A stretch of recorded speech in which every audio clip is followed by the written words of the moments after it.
మనం పీల్చే ఆక్సిజన్లో సగం సముద్రం నుంచే వస్తుంది. అయితే సముద్ర గర్భంలో డార్క్ ఆక్సిజన్ ఉత్పత్తి అవుతుందని గుర్తించడానికి ముందు సముద్రపు మొక్కల కిరణజన్య సంయోగ క్రియ నుంచి ఇది ఉత్పత్తి అవుతుందని భావించేవారు. ఈ ప్రక్రియకు సూర్యరశ్మి అవసరమవుతుంది. అయితే ఇప్పుడు కనుక్కున్న దాని ప్రకారం సముద్రం లోపల 5 కిలోమీటర్ల లోతున సూర్యకిరణాలు పడే అవకాశం లేని చోట ఆక్సిజన్ ఉత్పత్తి అవుతోంది. సముద్రం అడుగున సహజంగా ఏర్పడే నాడ్యూల్స్ ఈ ఆక్సిజన్ను ఉత్పత్తి చేస్తున్నాయి.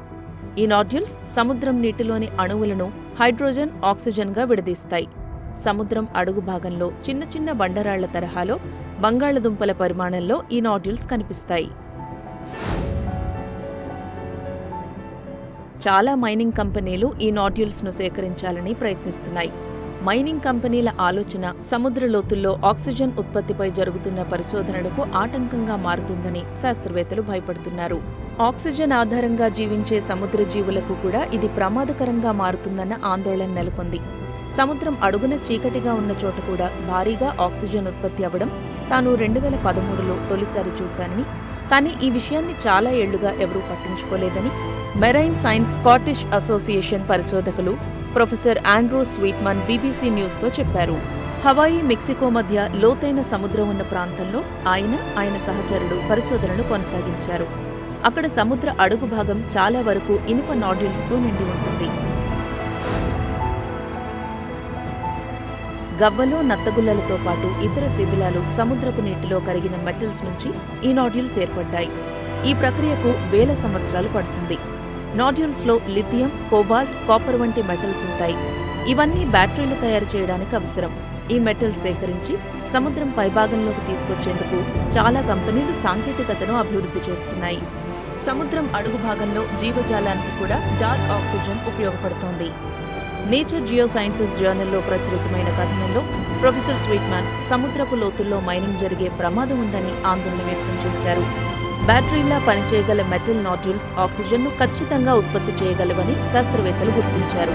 సముద్రపు నీటిలో బ్యాటరీ పెడితే కొద్ది కొద్దిగా నురుగొస్తుంది. ఎలక్ట్రిక్ కరెంటు సముద్రపు నీటిని ఆక్సిజన్, హైడ్రోజన్గా విడగొట్టడం వల్ల ఆ బుడగలు కనిపిస్తాయి. నాడ్యూల్స్ తమ సహజ స్థితిలో ఉన్నప్పుడే ఇలాంటిది జరుగుతుంది అన్నది తమ ఆలోచన అని ప్రొఫెసర్ స్వీట్మన్ చెప్పారు. టార్చ్ లైట్లో 2-3 బ్యాటరీలను కలిపితేనే లైట్ వెలిగినట్లు సముద్రం అడుగు భాగంలో ఉండే నాడ్యూల్స్ కూడా ఒకదానితో ఒకటి అనుసంధానించుకుని కలిసికట్టుగా బ్యాటరీల తరహాలో పనిచేస్తాయని ఆయన వివరించారు. పరిశోధకులు బంగాళదుంప పరిమాణంలోని మెటల్ నాడ్యూల్స్ సేకరించి వాటిపై ల్యాబ్లో అధ్యయనం జరిపేందుకు ఈ సిద్ధాంతాన్ని ఆధారంగా చేసుకుంటున్నారు. నాడ్యూల్స్ ఉపరితలంపై ఉండే వోల్టేజ్పై ఎలక్ట్రిక్ ప్రవాహ శక్తిని లెక్కించే ప్రయోగాలు నిర్వహిస్తున్నారు.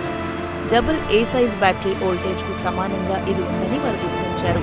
సముద్రం ఉపరితలంలో ఉండే నాడ్యూల్స్ నీటి అణువులను విభజించడానికి, విద్యుత్ విశ్లేషణ చేయడానికి సరిపడా విద్యుత్ ప్రవాహాలను ఉత్పత్తి చేయగలవని దీన్ని బట్టి అర్థం చేసుకోవచ్చు. సూర్యరశ్మి, కిరణజన్య సంయోగ క్రియ అవసరం లేని ఈ తరహా బ్యాటరీ ఆధారిత ఆక్సిజన్ ఉత్పత్తి ఇతర గ్రహాలపైన చేయొచ్చని పరిశోధకులు భావిస్తున్నారు.